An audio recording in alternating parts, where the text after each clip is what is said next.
Je suis gestionnaire EA dans une entreprise adaptée. Je souhaite consulter mes paiements. Pour cela, je clique sur Dispositif EA, puis sur Suivi financier, disponible depuis l'écran d'accueil de A2. Je saisis mes critères de recherche, puis je clique sur Rechercher. L'écran de synthèse des paiements apparaît. L'onglet Liste des opérations permet de consulter l'ensemble des versements destinés à ma structure au titre de l'année sélectionnée. Les opérations en attente listent les paiements correspondant aux déclarations mensuelles validées mais pas encore envoyées en paiement.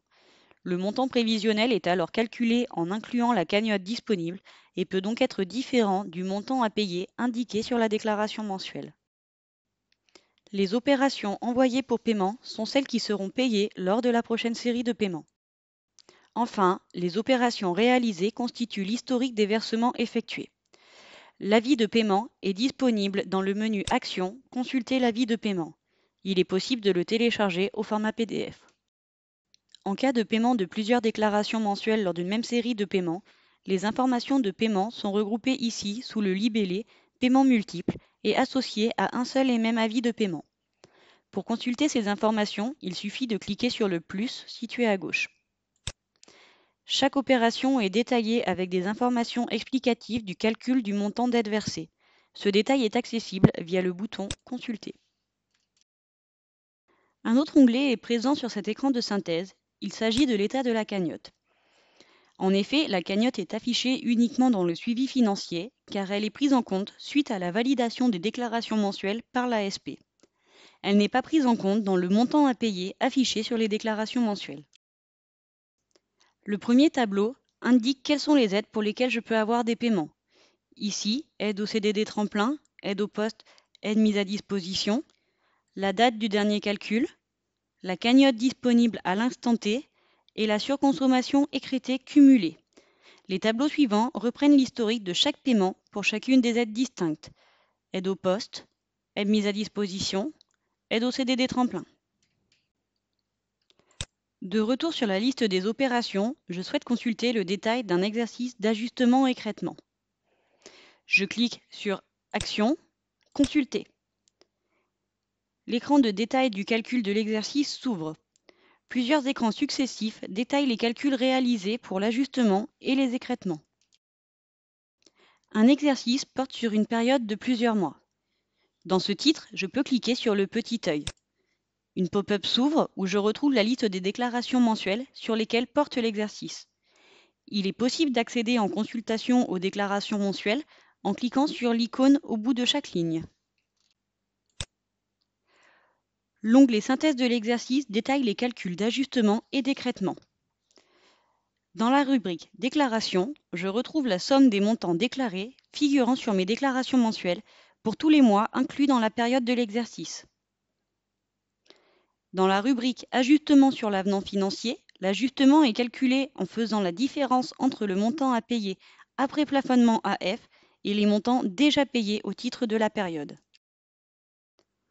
La rubrique suivante, Écrêtement plafond sur effectif, rappelle le taux applicable pour mon EA en regard du ratio de salariés travailleurs handicapés éligibles aux aides par rapport à mon effectif total. En cas de dépassement du taux applicable, un nombre d'ETP écrêtés et un montant d'écrêtement sont calculés. Ce calcul est détaillé sur un écran complémentaire accessible en cliquant sur l'icône œil. Sur l'écran de détail de l'écrêtement plafond sur effectif, je retrouve les informations utilisées pour ce calcul. Les montants déclarés traduits en ETP déclarés, les ETP contrats calculés sur la période à partir des durées contractuelles de tous mes salariés. La conversion en ETP des montants d'aide à payer après l'ajustement automatique. Le montant à payer après plafonnement est égal à la somme du montant déjà payé au titre de la période et de l'ajustement automatique. Les ETP écrêtés en cas de dépassement du taux plafond applicable, ainsi que le montant d'aide correspondant qui vient au débit de mes paiements. De retour sur le détail d'un exercice, je consulte la rubrique Écrêtement selon la réglementation européenne. Elle présente le résultat de l'écrêtement Europe qui est détaillé avec deux écrans. Le premier écran détaille l'écrêtement Europe qui est basé sur l'assiette ETP issue de l'écrêtement plafond sur effectif. En effet, le total ETP assiette correspond au nombre d'ETP à payer après écrêtement plafond, dont on a soustrait les ETP MAD qui ne font pas l'objet d'écrêtement Europe. J'accède ici au second écran de détail de l'écrêtement Europe qui présente le classement des salariés et le calcul des montants d'écrêtement Europe par salarié. Les salariés sont classés en fonction de leur tranche d'âge et s'ils sont en CDD tremplin ou non. Ce classement permet de retenir en priorité les salariés les plus rémunérés afin de calculer un écrêtement Europe plus favorable pour mon entreprise. Enfin, je peux télécharger tout tableau de données au format Excel en cliquant sur le bouton Exporter. Je retourne sur Ajustement écrêtement dans le fil d'Ariane. Pour compléter la synthèse de l'exercice, je peux également consulter l'onglet Détails par mois.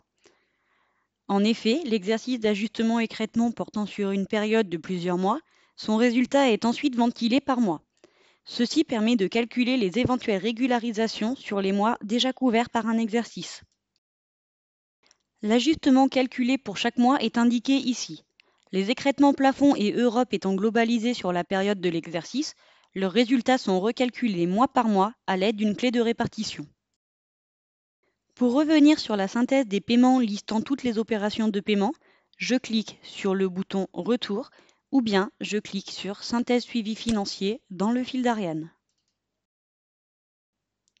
Pour plus d'informations, nous vous invitons à consulter les différents supports de communication mis à votre disposition dans les actualités de A2, rubriques webinaires et fiches thématiques, ainsi que sur le site du ministère.